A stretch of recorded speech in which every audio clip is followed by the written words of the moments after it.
Hallelujah, hallelujah. हम तैयार हैं। मैं विश्वास करता हूं कि आज हर एक से परमेश्वर अपनी आत्मा के द्वारा बात करेगा। कितने लोग विश्वास करते कि परमेश्वर की आत्मा आज मेरे से बात करेगी? आपका अंगीकार आपके जीवन को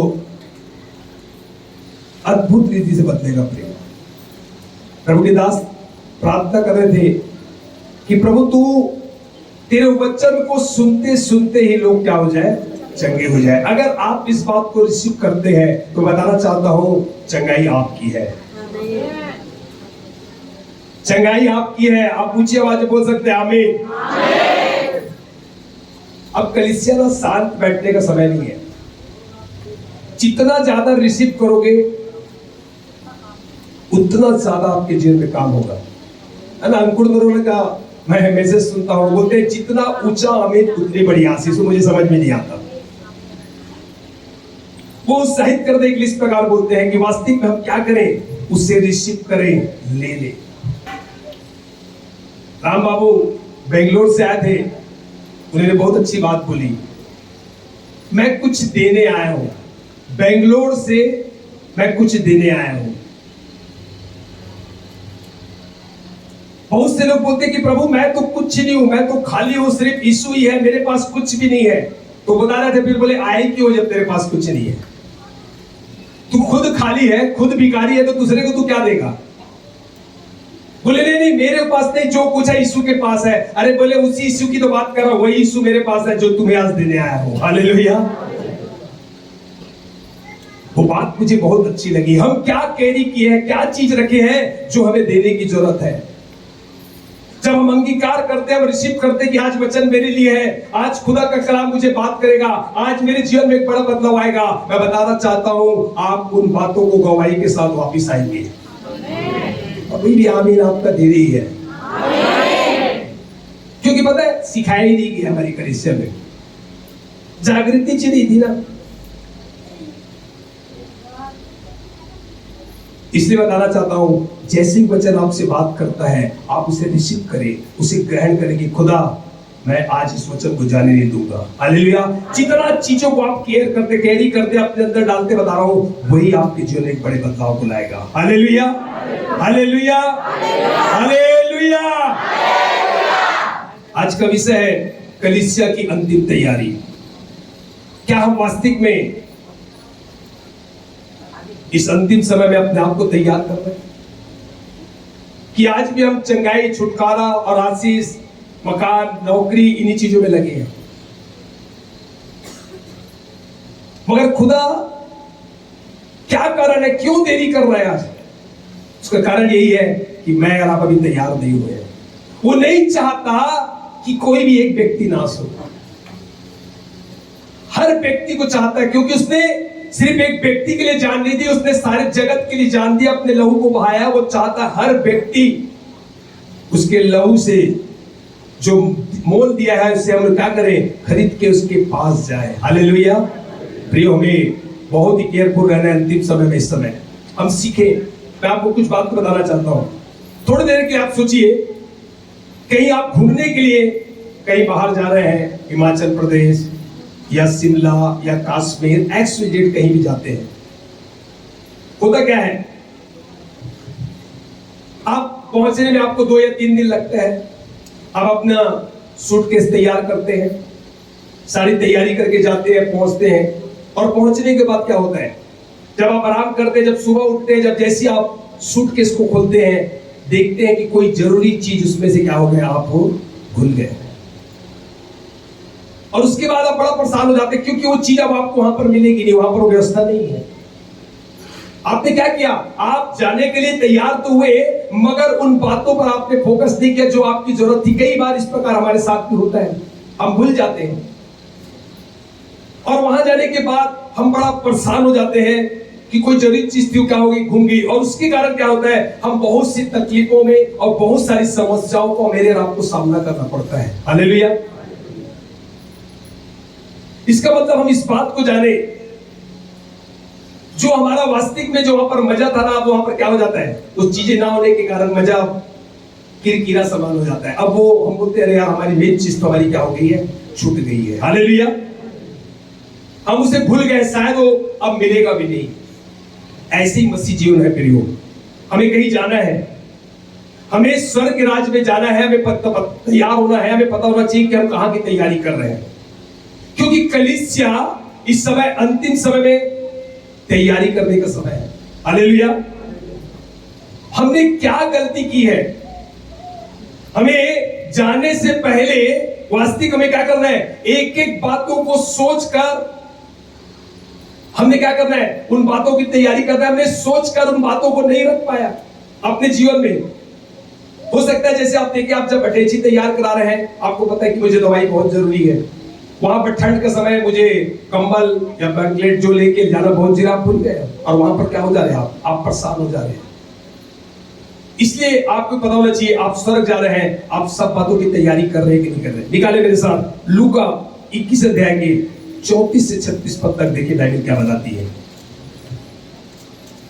लूका 21 अध्याय 34 से 36। इसलिए सावधान रहो, इसलिए सावधान रहो। हाँ, ऐसा ना हो कि तुम्हारे मन खुमार, ऐसा ना हो कि तुम्हारा मन खुमार और मतवालेपन और इस जीवन की चिंताओं से सुस्त हो जाए, और इन जीवन की चिंताओं से सुस्त हो जाए, और वह दिन तुम पर फंदे के समान अचानक आ पड़े, और वह दिन तुम पर फंदे के समान अचानक आ पड़े, क्योंकि वह सारी पृथ्वी के सब रहने वालों पर हाँ? इसी प्रकार आ पड़ेगा। हाँ? इसलिए जागते रहो, हाँ? और हर समय प्रार्थना करते रहो, हाँ? कि तुम इन सब आने वाली घटनाओं से बचने, हाँ? और मनुष्य के पुत्र के सामने खड़े होने के योग्य बनो। Hallelujah, hallelujah. प्रिय बताना चाहता हूँ, सबसे पहले 34 के एक पद में शुरुआत में बोलता है सावधान रहो। मेरे और आपको परमेश्वर बोलता है सावधान रहो। ये अंतिम दिनों का संदेश है कि हम सावधान रहें। मगर बाइबल बता रही है यहां पर, ऐसा ना हो कि तुम्हारा मन खुमार और मतवालापन और इस जीवन की चिंताओं में सुस्त हो जाए। पता चल रहा है अंतिम समय में हम सिर्फ क्या है, हमें घर बनाना है, हमें शादी करना है, हमारे पास एक नौकरी अच्छी, एक बिजनेस, हम इसी चीजों में आज भी लगे हुए हैं, जबकि खुदा का आना बड़ा निकट है। और इसके कारण हमारे जीवन में वो सुस्ती, वो वाला इस प्रकार आ चुकी है कि हम भूल गए हैं कि मैं आप बुलाए क्यों गए। इसलिए परमेश्वर बोल रहा है अंतिम समय में सावधान हो जाओ, इस बात को मतवाले मत हो जाओ किसी चीज के लिए। आज हम संसार की चीजों के लिए इतने मतवाले हो जाते हैं कि रात दिन उसी के पीछे पागल है, उसको पाने के लिए। मगर हम भूल जा रहे हैं कि परमेश्वर मेरे और आपको बुलाया क्यों है। हम संसार की चीजों को पाने के लिए कुछ भी कर रहे हैं, रात दिन लगे हुए, बस थोड़ा समय हम क्या कर रहे हैं, प्रार्थना कर रहे हैं, बाइबल पढ़ लिए, कलीसिया संडे आ गया, फिर किस में लगे हैं, सिर्फ संसार की बातों में लगे हैं, संसार की चिंता में खा रही है। बच्चे बड़े हो रहे हैं, शादी कैसे करेंगे, घर बना नहीं है, नौकरी हमारे पास नहीं है, बिजनेस का क्या होगा, कोरोना आ चुका है, 2 साल बड़ी तकलीफें, बहुत सी प्रॉब्लम है, हम उन्हीं बातों में चिंता कर रहे हैं। खुदा कहता है तू मेरे धर्मराज की खोज कर, ये सारी चीजें मैं तुझे प्रोवाइड कराऊंगा, तू इस बात की चिंता मत कर, तू दुखी मत हो। इस बात के लिए परमेश्वर मेरे आपको बोलता है तू सावधान हो जा, तू मतवालापन और इस जीवन की चिंताओं में सुस्त ना हो जा। इन्हीं बातों में रात दिन ध्यान लगा के ऐसा ना हो इतना सुस्त हो जाए, इतना थक जाए कि परमेश्वर के पास बैठने के लिए आपके पास क्या समय नहीं है, प्रार्थना करने के लिए समय नहीं है, संगति करने के लिए समय नहीं है, चर्च आने के लिए समय नहीं है। और अगर आ भी रहे तो एक आदमी इतना थक जा रहा है कि एक आदमी यहाँ बैठ के बोलता है चर्च जैसे तो विश्राम जगह कहीं नहीं मिलता, आके यहाँ पर विश्राम करता है। बोले 6 दिन काम करो, 7वें दिन क्या कर, चर्च में आके विश्राम कर। बहुत से लोग आके यहाँ पर पता है नींद मानते, बिल्कुल सुस्त पड़ रहते, सोते रहते, बढ़िया है ना। मैं सोमवार एक मीटिंग में जाता हूँ और मजाक नहीं कर रहा हूँ, मैं भाई का नाम नहीं बताऊंगा। जैसी मीटिंग मेरी चालू होती है वो भाई इतना जबरदस्त खराटे मारता है, मैं आपको क्या बताऊं। और मैं जैसी आमीन बोलता हूँ ना, उठ के बैठ जाता है और सलोजा भाई कैसे हो, मतलब बढ़िया हो। मतलब उसको इतना विश्राम, इसको इतना आनंद आता है। मतलब क्या बात है भाई, क्या इतना है कि शुरू किया। बोले क्या करूं मैं सलोजा भैया, दिन भर काम किया हूं, आपको क्या बताऊं, थक गया था, और बस शुरू। और मैं वचन शुरू करता हूं, मजाक नहीं कर रहा हूं, उसको इतनी गहरी नींद आती है कि मेरे को ऐसा लगता है कि 2-4 बाटल तो पी के सो ही गया होगा। और जैसे ही, अच्छा देखो शरीर देखो कैसा है, जैसे ही मैं आमीन बोलता हूं उसको शरीर सुनता है और उठ के खड़ा होता है। पास्टर साहब प्रेज द लॉर्ड, पास्टर साहब मेरे लिए प्रेयर कर देना, ये भेंट सब कुछ देगा, जीवन नहीं देगा। शैतान को पता है, सो बोले, करो काम बोले, इतना रात दिन इतना थक जाओ कि खुदा का कलाम तुम्हारे अंदर जाएगा। बहुत से लोगों को यहाँ पर देखता हूँ मैं, चर्च में आके बड़ा आराम से सोते हैं, क्योंकि बोले विश्राम दिन है, खुदा ने बोला यहाँ आके विश्राम करना। और वैसे भी यहाँ होटल है, यहाँ निकलोगे तो बस खाना पीना मिलेगा, सब कुछ मिलेगा यहाँ पर। हालेलुया। तो क्या बता रहा है परमेश्वर, बता रहा है क्या चाह रहा है, इस बात को बोल रहा है कि तुम इसमें ना हो जाओ और तुम आगे चिंताओं में सुस्त हो जाओ। और वह दिन तुम पर फंदे के समान अचानक आ पड़े। वो दिन फंदे के समान, पता है शैतान किस प्रकार लोगों को फंसाता है। फंदे के समान ऐसा फंसाएगा आपको पता ही नहीं चलेगा। मैं एक और मीटिंग में जाता हूं, मुझे याद आ रहा है, और वहां पर भी सिस्टर के पास जब बैठता हूं ना, रियल बता रहा हूं, मीटिंग शुरू होती है, बहन भी बड़े अच्छे से सोती है मगर रात भर नहीं सोती। वचन चालू होता है तो सोती है, मेरे को भैया प्रार्थना कर दो तो मुझे रात की नींद आती नहीं। मैं बोला सिस्टर मैं तो यहाँ प्रचार करता हूँ, अच्छे से सोते हो, मुझे पता नहीं। बोले ऐसा अक्सर देखना, शरीर क्या हो जाता है, काम कर करके इतना थक जाता है। शैतान नहीं चाहता कि व्यक्ति वचन को सुने।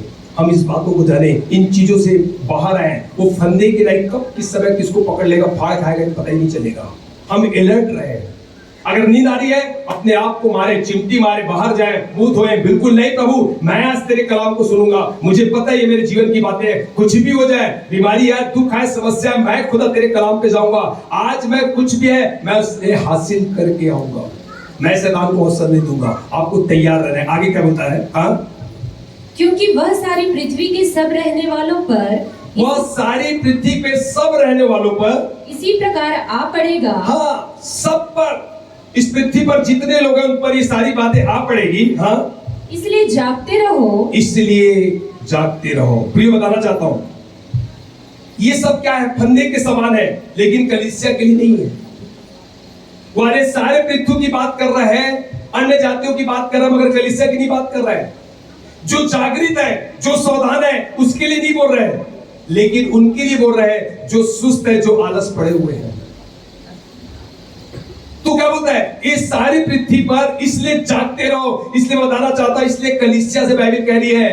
वास्तविक में क्या कलीसिया सो रही है? क्या कलीसिया सो रही है? जागते रहो, हाँ, और हर समय प्रार्थना करते रहो। हर समय उठते बैठते चलते फिरते आप क्या करते रहो, प्रार्थना करते रहो। ऐसा ना हो कि शैतान के कई फंदे में फंस आपको पता ही ना चले। और आगे क्या लिखा है, और तुम इन सब आने वाली घटनाओं से बचने, हाँ, 2 चीजें यहाँ पर लिखा प्रियो, आने वाली घटनाओं से बचने, पहली चीज, और मनुष्य के पुत्र के सामने खड़े होने के योग्य बनो। और परमेश्वर के पुत्र के सामने मैं और आप खड़े होने के लिए अपने आप को जो तैयार कर रहे हैं, हम उस लायक हैं कि उस खुदा के सामने मैं और आप खड़े हो सके। हालेलुया। आने वाली तो एक घटना जो हमारे साथ होने वाली है, उससे और पुत्र के सामने मेरे और आपको एक दिन खड़े होना है प्रियो। और जब तक मैं और आप तैयार नहीं होंगे, कैसे इस पवित्र परमेश्वर के सामने खड़े हो सकते हैं? इसलिए परमेश्वर इस समय बोल रहा है, अंतिम समय है, हमें ज्यादा से ज्यादा खुदा के साथ संगति करने की जरूरत है। इन आने वाले घटनाओं से, जो बड़ी बड़ी घटना हो रही है, उनसे बचने की जरूरत है। आज बताना चाहता हूं कौन सी घटना से बचना है। शैतान क्या फंदा लगाया है, बताओ वो कैसे बचोगे आप? वो है आपकी प्रार्थना, वो है आपकी संगति, वो है आपके साथ लोगों के साथ बैठ के वचन पढ़ना। मेरे साथ निकाल लीजिए 2 थिस्सलुनीकियों 2 अध्याय के 6 से 10 पद को देखेंगे।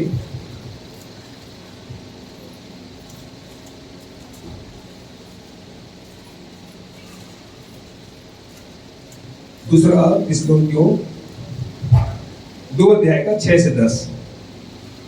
तुम उस वस्तु को जानते हो, हाँ, तुम उस वस्तु को जानते हो जो उसे अभी रोक रहा है।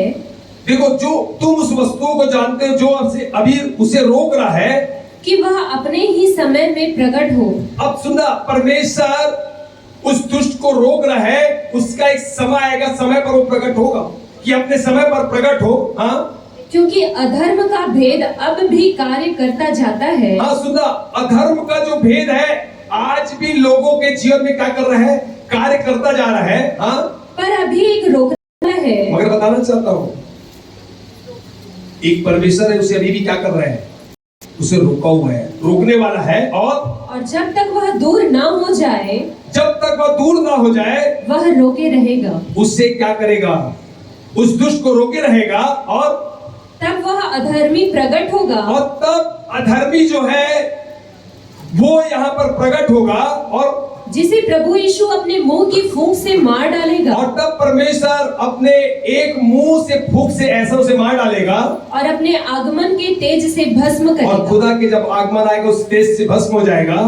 उस अधर्मी का आना शैतान के कार्य के अनुसार हाँ सब प्रकार की झूठी सामर्थ। हाँ, बड़ा ध्यान से सुनना, उस अधर्मी का आना शैतान का कार्य के अनुसार सब प्रकार की झूठी सामर्थ और चिन्ह और अद्भुत काम के साथ और नाश होने वालों के लिए अधर्म के सब प्रकार के धोखे के साथ होगा। अधर्म के सब प्रकार से धोखे के साथ होगा, क्योंकि उन्होंने सत्य से प्रेम नहीं किया जिससे उनका उद्धार होता। हालेलुया।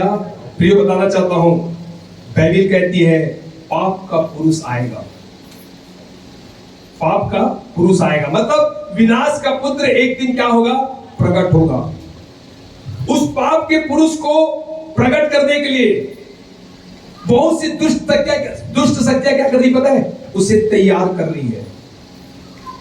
उस पाप के पुत्र को प्रकट करने के लिए बहुत से दुष्ट आत्माएं उन बातों को, उस कार्यों में क्या कर रही है, कार्य कर रही है और धीरे धीरे कार्य बढ़ते जा रहे हैं। और बाइबल कहती है शैतान की युक्ति से मेरे रब को अनजानते रहना है।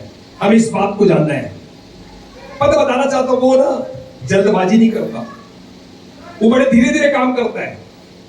धीरे धीरे विनाश का पुत्र क्या करेगा, पाप के पुत्र को वो क्या करता है, उसको पाप का पुत्र बोला जाता है। उसने प्रकट होने के लिए धीरे धीरे मार्ग को तैयार करता है और मनुष्य के मन को, संसार के वातावरण को, परिस्थितियों को, सरकार के चीजों को, बातों को धीरे धीरे अपने कंट्रोल में किया जा रहा है ताकि पाप का पुत्र क्या हो जाए, प्रकट हो जाए और करने के लिए सारी दुष्ट आत्मा क्या कर रही पता है, उसके साथ पे काम कर रही है, सब पर कंट्रोल करने के लिए। इसी का आप देखें 2 Corinthians 2:9 में क्या लिखा है,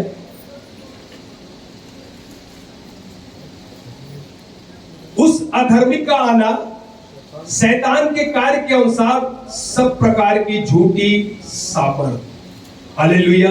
फिर बताना चाहता हूं मैं, झूठी सामर्थ, सामर्थ तो है, ताकत भी है और आगे लिखा है चिन्ह भी क्या पता है, नकली भी होंगे।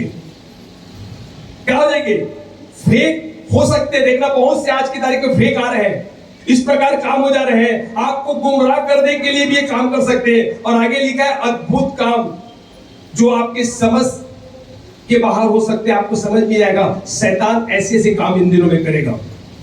और इसी बात को आप आगे 3 पद में जब आप पढ़ते हैं, इसमें देखते हैं हम क्या बताता है, दुष्ट के घटनाओं से बचना। दुष्ट के घटनाओं से बचना मतलब परमेश्वर के सामने मेरे और आपको क्या होना है, एक तो दुष्ट की घटनाओं से बचना है और उस परमेश्वर के आगे मेरे और आपको खड़ा होना है। 2 मुख्य काम कलीसिया के लिए है। आपको पता है 2 साल पहले महामारी से मैं और आप क्या हुए, गुजरे, और पूरा विश्व इन चीजों से गुजरा है और पूरी दुनिया इस बात से गुजरी, आपको सबको पता है। मगर कुछ लोग देखना खुद को महान करने में लगे हुए हैं। वो चाहते हैं इस महामारी का फायदा हम उठाएं, खुद को हम क्या करें, महान करें, हम श्रेष्ठ हैं, हम बहुत महान हैं, हमने इन बीमारी का इलाज क्या कर लिया है, ढूंढ लिया है। वो महान बनना चाहते प्रियो। और इस प्रकार क्या हो रहा है, वो कोई श्रेष्ठ होना नहीं चाहते, वो महान बनना चाहते हैं। उनका उद्देश्य है कि पूरे संसार में एक डर का माहौल पैदा कर दे, जिससे लोग जाने कि देखो किस प्रकार हम सब कुछ कर सकते हैं। और शैतान इस प्रकार आज इस काम को कर रहा है। आपको पता है टेक्नोलॉजी अभी देख रहे हो, मोबाइल, स्मार्टफोन आया है ताकि क्या हो जाए पता है, इंसान उसके कंट्रोल में हो जाए। जिस दिन से आप देखना मोबाइल फोन आया ना, आपकी जो गोपनीयता थी ना, जो छिपी हुई थी, सब कुछ उसको पता हो गया है। आप मॉल चले जाएं, मॉल से जैसे घूम के आएंगे आपके पास मैसेज आएगा मॉल कैसे लगा। हॉस्पिटल जाए तो बताएंगे हॉस्पिटल में आपको कैसे सर्विस दी गई। मुझे मालूम है, मैं कार सर्विस सेंटर में देने जाता हूं तो उसके बाद मेरे पास कंपनी से फोन आता है कि सर आपको वहां के स्टाफ कैसे लगे, उसका व्यवहार कैसा था, आप 1 स्टार देंगे कि 2 स्टार देंगे या 3 स्टार देंगे। तेरे क्या लेना है भाई। इसका मतलब वो आप पर निगरानी रखे हुए हैं, वो आपकी सारी चीजों को देख रहे हैं, ये कहां जाता। आप धोखे में मत रहना।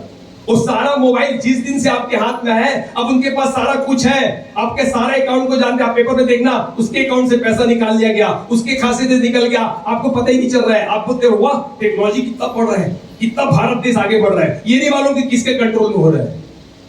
शैतान किस प्रकार लोगों को अपने धीरे धीरे कंट्रोल में करते जा रहा है और सोच रहे हैं। आज देखो क्या हो जा रहा है, देश देश एक दूसरे को बिल्कुल बोलते हैं मेरे पास इतने सैनिक है, मेरे पास इतना तोप है, मेरे पास ये है, मैं ये कर सकता हूं, मैं वो कर सकता हूं। लोगों को समझ नहीं आ रहा है, सब महान बनना चाह रहे हैं। आज सारी जानकारी उस दुष्ट के पास में है। एक एक जानकारी को ले बड़ा धीरे धीरे आहिस्ते आहिस्ते क्या करता है, इस काम को करता है। हालेलुया।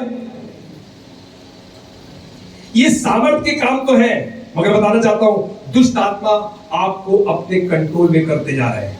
पता है आपको, अभी मैं सुन रहा था नकली सूरज बनाया गया है और बताते हैं कि जो असली सूरज से भी ज्यादा ताकतवर है। बताते हैं नकली चांद बना दिया गया है। ये सामर्थ्य के काम है। देखो इंसान कैसा बनाया जा रहा है कि हजार साल तक इंसान क्या है, कैसे जिंदा रह सकते, इस प्रकार की तैयारी चल रही है। ये सामर्थ्य के काम है, मगर दुष्ट आत्मा किस प्रकार इन चीजों को काम में कर रहे हैं हमें समझ में नहीं आ रहा है। हालेलुया। एक तरफ आधुनिक तो बहुत बढ़ रही है, मगर दूसरी तरफ नैतिकता हमारी क्या होती जा रही है, गिरते जा रही है। विनाश का पुत्र को क्या किया जा रहा है, लाया जा रहा है। वो धीरे धीरे क्या करते जा रहा है, वो धीरे धीरे इस काम में बढ़ते जा रहा है और हमको समझ में नहीं आ रहा है हम किस प्रकार फंसते जा रहे हैं। आज देख लो आप, मैं सुना हूं बहुत से लोग रात के 3-3 बजे तक वीडियो गेम खेल रहे हैं मोबाइल में। पता है वो चर्च के लीडर है, प्रार्थना करते हैं, प्रचार करते हैं, लोगों को प्रभु के बारे में बताते हैं और खुद 3 बजे 4 बजे तक पता है उस वीडियो गेम में फेसबुक में फंसे रहते हैं। बहुत सारे लोग, उन्हें समझ में नहीं आ रहा है। जब से मोबाइल फोन आया है, बच्चे तो कर रहे हैं, बड़े बड़े मैं देख रहा हूं, लोगों के अंदर भी मैं देखता हूं कि वो उस चीजों में लगे हैं। मैं कई बार देखता हूं, मेरे पास फोन आता है कई बार भैया लोगों का, मुझे पता नहीं इसका सिस्टम क्या है। बोले भैया आप ऑनलाइन थे क्या? मैं बोला नहीं, मैं तो सो गया था, क्योंकि मैं नेट बंद करते ही नहीं। मेरे ऑलरेडी वो नेट लगा हुआ, उस पे 24 घंटा चलता है, मैं बंद करके नहीं सोता। तो बोले भैया आप रात के 2-2, 3-3 बजे तक जगते? मतलब नहीं, मैं तो नहीं, मैं तो छोड़ देता हूँ, चलते रहता, मुझे नहीं मालूम। मगर वो वहां से पता करते हैं कि भैया जग रहे हैं। बोले भैया आप तो कल 3 बजे तक जग रहे थे, मतलब उनको सब पता है। तो मैं बोलता चलो ठीक है, मैं 3 बजे तक जग रहा हूं, इसका मतलब आप भी तो जग रहे थे। मैं तो जबकि सोया हूं, मैं तो सोया हूं, ठीक है। आप क्या कर रहे थे? ठीक है मैं जग रहा हूं आपके हिसाब से, मगर आप क्या कर? नहीं भैया मैं देखा ना आप ऑनलाइन थे ना, तो मुझे लगा, मुझे नहीं पता ऑनलाइन से कैसे देख लेते हैं। मैं बताना चाहता हूं जब देखो एक इंसान इस प्रकार देख रहा है तो शैतान किस प्रकार कंट्रोल में रखा है। और जब सबके जेब में मोबाइल है, पता है उसको सब कुछ पता है, कौन कहां जा रहा है, कौन क्या कर रहा है, क्या चीजों में मुझे कैसे कंट्रोल करना है। हम इस बात को खास करके इस बातों को जाने। फिर इतना ही नहीं है, विश्वासियों पर एक बड़ा खतरा मंडरा रहा है। मेरे साथ निकाले मत्ती 24 अध्याय के 24 पद को देखिए आप। मत्ती 24 का 24 को देखिए। क्योंकि झूठे मसीह और झूठे भविष्यवक्ता उठ खड़े होंगे और बड़े चिन्ह और अद्भुत काम दिखाएंगे। और देखो अद्भुत काम दिखाएंगे कि यदि हो सके तो चुने हुओं को भी भरमा दे। हो सके तो चुने हुए भरवा दे। आप बड़ा ध्यान से सुनो, आप धोखे में मत रखना। हम तो प्रभु को जानते हैं, बपतिस्मा लिए हैं, 10 साल 15 साल से हम क्या करते हैं, खुदा के साथ चल रहे हैं, पवित्र आत्मा पाए, अन्य भाषा का वरदान है, हमारे द्वारा परमेश्वर बड़े काम कर रहे हैं। मगर बाइबल बताती है हो सके तो चुने हुए भी कहीं मत रह जाए। आप धोखे में मत रहना। आप सोच रहे हैं रात की कौन देख रहे हैं, पास्टर तो अपने घर में है।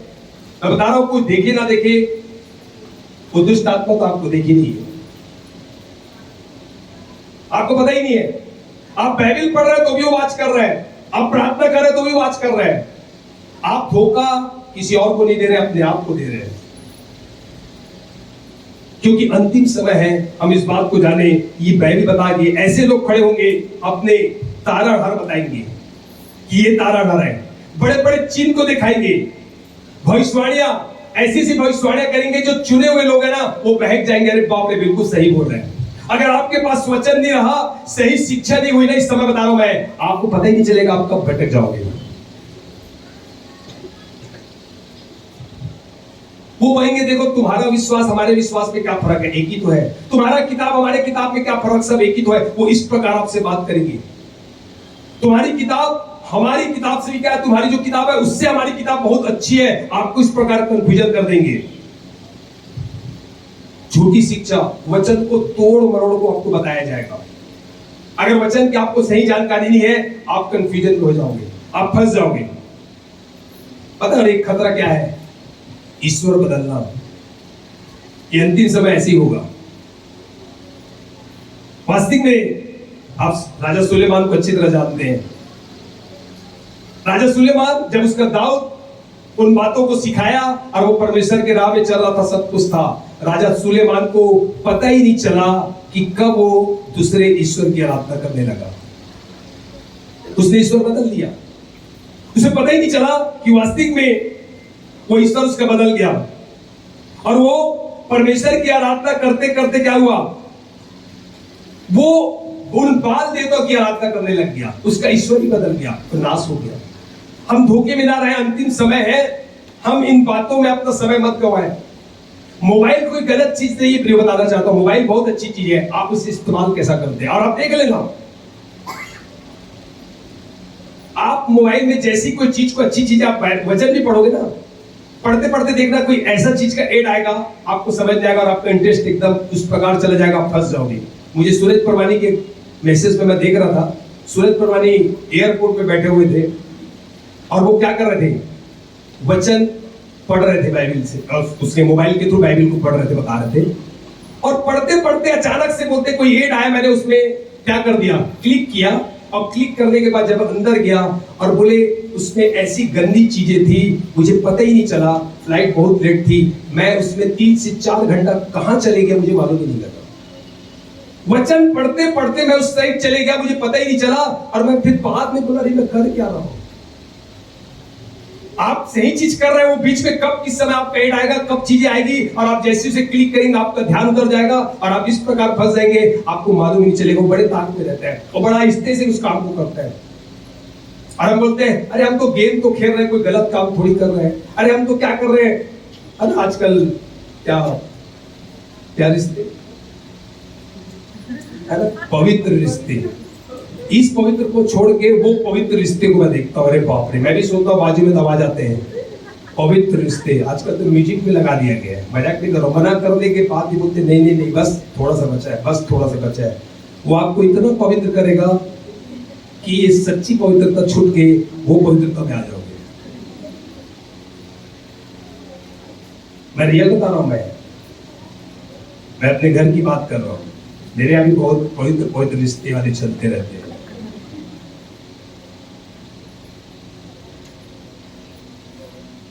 हम धोखे में ना रहे। हालेलुया।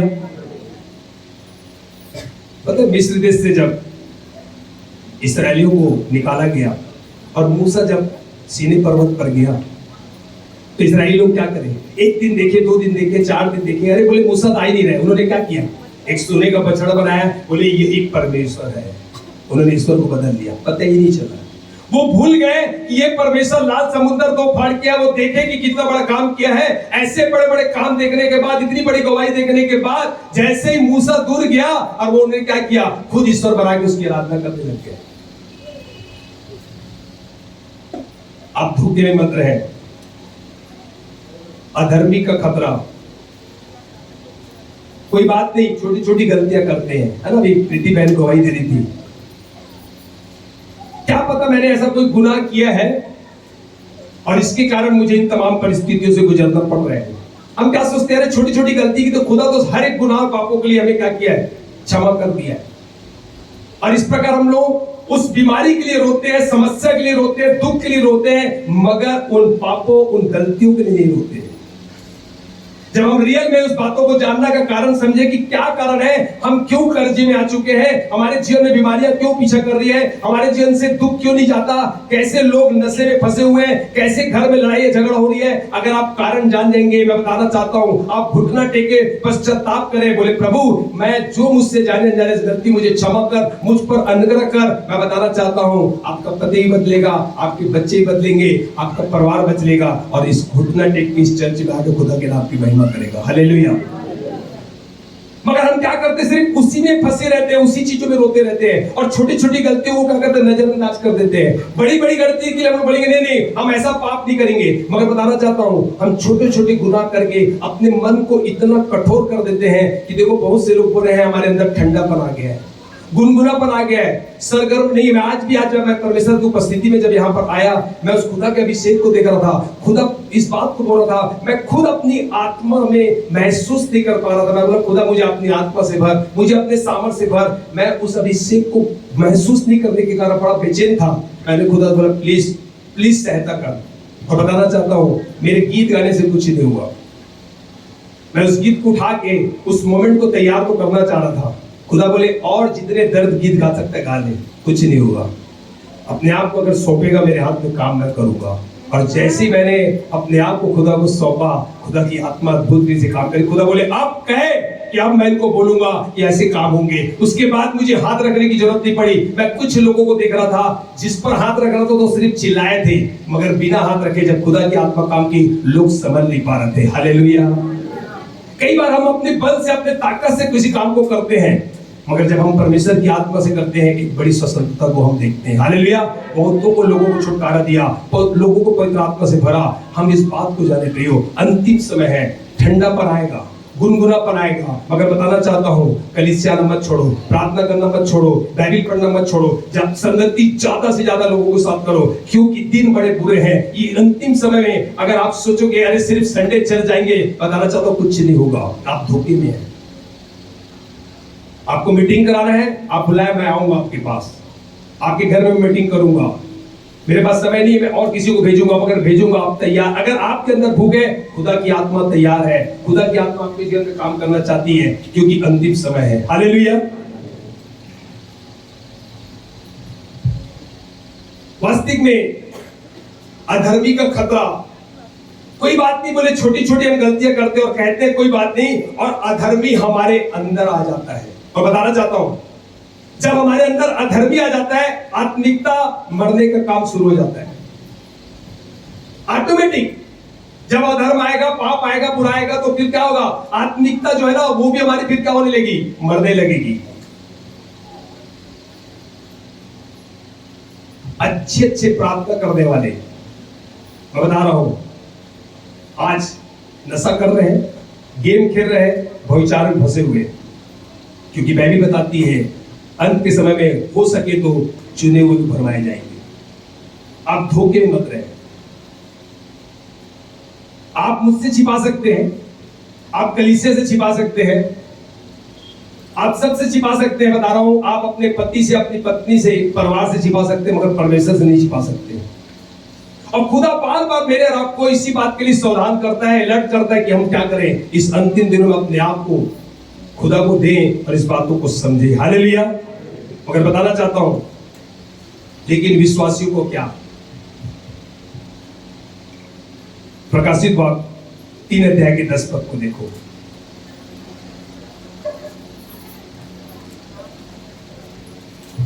तूने मेरे धीरज के वचन को थामा है। सुनना मेरी बात को, तूने मेरे धीरज के वचन को क्या किया है, थामा है। इसलिए मैं भी तुझे परीक्षा के उस समय बचा रखूंगा। हाँ, जब तेरे जीवन में तू खाएगा, समस्या आएगा, तू उस आग की भट्टी से अगर गुजरेगा, जैसे भी रहेगा, मैं तुझे संभालूंगा, क्योंकि तूने क्या किया है, मेरे उस कलाम को, उस वचन को धीरज के साथ में उसे थाम के रखा है। हालेलुया। प्रियो, बताना चाहता हूं मैं आपको, पैसा आपको नहीं बचा सकता, आपकी ताकत आपको नहीं बचा सकती, आपकी बुद्धि आपको नहीं बचा सकती, मगर खुदा का वचन आपको बचा सकता है। हालेलुया।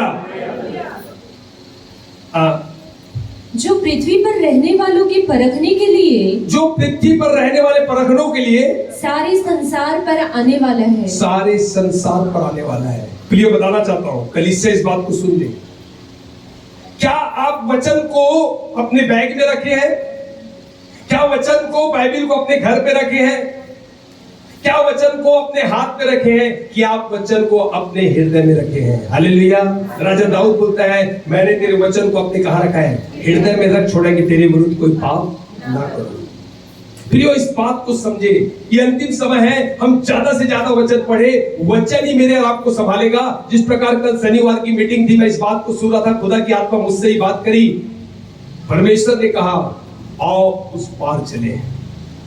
और जब चेले थे और आंधी तूफान जब आने लगा, तो चेले काफी डर गए। तो परमेश्वर एक ही बात को बोला, तुम्हारा विश्वास कहां था? तुम भूल गए क्या? क्योंकि मैंने तुम्हें बोला था आओ उस पार चले, और जब मैं बोला हूं तो मेरी जिम्मेदारी में तुम्हें लेके जाऊंगा। तुमने विश्वास क्यों नहीं किया? तुमने क्यों इस बात पर संदेह किया? तुम क्यों हालातों में डरा गए? क्योंकि मैं तो तुम्हारे साथ था, क्योंकि मैं बोला ना, मैं तुम्हें लेके जाऊंगा। हालेलुया।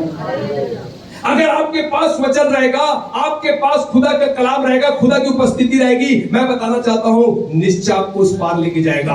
आज प्रियो, हम जब तक वचनों को पढ़ेंगे नहीं, जब तक वचनों को अपने हृदय में रखेंगे नहीं, पवित्र आत्मा आपको कैसे स्मरण दिलाएगा?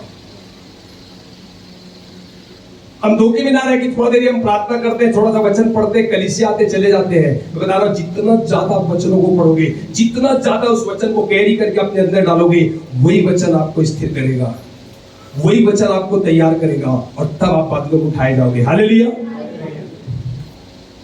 ये परीक्षा जो आ रही है ना, खराब से, बुरा से क्या करेगा? आपको अच्छा किया जाएगा। उस बुराई से आपको अच्छा किया जाएगा। आपको नहीं पता, आप बोलते क्यों मेरे जीवन में दुख आ रहा है? उसका कारण है। निकाले मेरे साथ दानियल 12 अध्याय के 10 पद को देखिए आप। दानियल 12 का 10।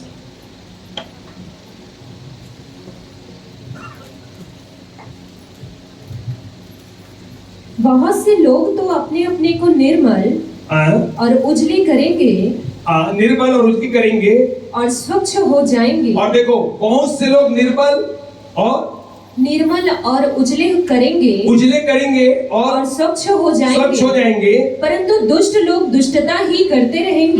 दुष्ट लोग दुष्टता ही करते रहेंगे। और दुष्टों में से कोई ये बातें न समझेगा,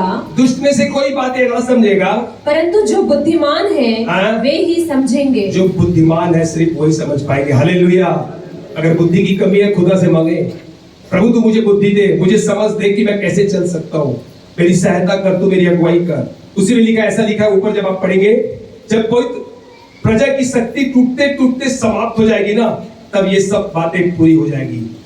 कौन सही है, कौन गलत है। जो परीक्षा आ रही है ना, ये आपको युद्ध में करा के तैयार कर रही है। हालेलुया। प्रिय, हम इस बात को जाने, इसलिए इन हालातों से आप डरे मत, आपको तैयार किया जा रहा है। लास्ट बात है, उसके बाद हम प्रार्थना करेंगे। बाट जोना मीन्स इंतजार करना, क्योंकि कलीसिया अंतिम तैयारी में है। तीतुस 2 अध्याय के 11 से 13 पद को देख लें।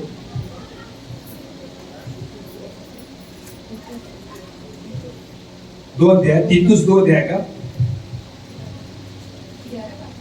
11 से 13 पद। क्योंकि परमेश्वर का वह अनुग्रह प्रकट है जो सब मनुष्यों के उद्धार का कारण है, सारे मनुष्यों के लिए उद्धार का कारण है, और हमें चेतावनी देता है कि हम अभक्ति और सांसारिक अभिलाषाओं से मन फेर कर इस युग में संयम और धर्म और भक्ति से जीवन बिताएं। भक्ति के साथ उस जीवन को बिताएं, और उस धन्य आशा की अर्थात अपने महान परमेश्वर और उद्धारकर्ता यीशु मसीह की महिमा के प्रकट होने की बाट जोहते हैं। उद्धारकर्ता, उसकी महिमा प्रकट होने की, यीशु मसीह की महिमा की बाट को क्या करते रहे? जोते रहे। हालेलुया। हालेलुया। प्रियो, क्या मैं और आप उसका इंतजार कर रहे हैं कि वो आएगा और हमें लेके जाएगा? हालेलुया। क्या आपका सूटकेस तैयार है? आप जिस प्रकार सूटकेस लेते हैं, तैयार करते हैं, स्टेशन में जाते हैं, पता है आप दिन एक ही बात को देखते हैं, अब ट्रेन आएगी और क्या होगा, मैं बैठूंगा और उसमें चले जाऊंगा। और इसी प्रकार आप अपने सूटकेस में भी उन आत्मिक बातों को रख लो, यीशु आएगा और मैं उसके साथ क्या करूंगा, उठा लिया जाऊंगा। Hallelujah, hallelujah. प्रिय बताना चाहता हूं, बाइबल बोलती है जो कुछ तेरे पास है उसे तू क्या कर, थामे रख। आपके पास क्या चीज है? क्या संसार की चीजें हैं, संसार की वस्तु है, बताना चाहता हूं वो आपको नहीं ले सकती, है ना। बप्पी लहरी अभी खो रहा है, बप्पी लहरी था अभी गया मेरे ख्याल से ना, पूरा सोना पहना हुआ था, इतना सोना था, इतना सोना था मत पूछो। बोले इतनी प्रॉपर्टी छोड़ दिया, उसकी पत्नी उसे गले लगा के रो रही है, मगर वो उसका सोना या उसका पैसा उसे स्वर्ग में ले गया। आशा भोसले बोलते हैं जो इतने सो कम, इतने सॉरी मैं जिंदे को मार दिया, मगर वो भी मरे हुए हैं, कोई दिक्कत, जो मर के नरक ही जाएंगे उन लोग, जो खुदा को नहीं जाने सब इसी तरह। मैं ये बताना चाहता हूं कि उनके पास इतना धन था, वो सब कुछ यही छोड़ दे, वो नहीं जा पाए। इसलिए परमेश्वर बोलते हैं आपके पास क्या है, आपने क्या कैरी किया, क्या चीज आप रखे हैं, क्या वचन को थाम के रखा है कि संसार की सारी चीजों को आपने इकट्ठा करके रखा है। बोले मेरे पास एक बंगला है, 2 बंगले है, और कार है, नौकरी है, बिजनेस है, सारा कुछ है। बताना चाहता हूँ ये सारी बातें आपको स्वर्ग में मिलेगी। खुदा का कलाम जो आप उसको हृदय में रखे हैं, इसलिए बोलता है जो कुछ तेरे पास है तू क्या करना, थामे रखना, संसार की चीजें नहीं, खुदा के कलाम को। और बोलता है मैं आऊंगा और तुझे क्या दूंगा, मुकुट दूंगा। Hallelujah, hallelujah. मैं बताना चाहता हूं अगर अगले संडे कोई गिफ्ट नहीं करेगा, मैं आऊंगा तो तुम्हें क्या दूंगा, मुकुट दूंगा। मैं अगले संडे मैसेज बताऊंगा आप 5 मुकुट कैसे प्राप्त करेंगे। हालेलुया। सीरियल में ऐसी इंटरेस्टिंग डालते हैं ना, बस कोई तो रिश्ता खत्म, कल फिर बताएंगे, तो बड़ी मेरी विशेष कैसे बोलती, अरे बस आज, बस फिर कल, बस। मैं भी इसमें भी ट्यूज डालता हूँ, 5 मुकुट अगर चाहिए तो अगले संडे जरूर आना। हालेलुया। जो गिफ्ट किया मुकुट खोया। संसार की मुकुट की बात नहीं कर रहा मैं, वो मुकुट जो मुरझाता नहीं है। हालेलुया। इसलिए बोल रहा हूं उस अटैची में याद रखना, सोना चांदी आपको स्वर्ग ले जाएगा, वो आत्मिक बातें आपको स्वर्ग लेके जाएगी। हमें तैयारी करना है, इसलिए हम हर जगह जाए। देखो किस प्रकार भाई 24 आवर्स नशे में पड़ा है, अभी भी वो नशे में आया है और दारू भट्टी जाने की तैयारी में है, क्योंकि उसे कोई कंट्रोल करके रखा है। मैं और आप भी उस जगह में थे, आज मेरे और आपको परमेश्वर इसीलिए निकाला है कि हम तैयारी करें और खुदा के साथ वहां पर रहने पाए। Hallelujah, hallelujah, hallelujah, hallelujah. आइए अपने स्थानों पर खड़े होने पाए।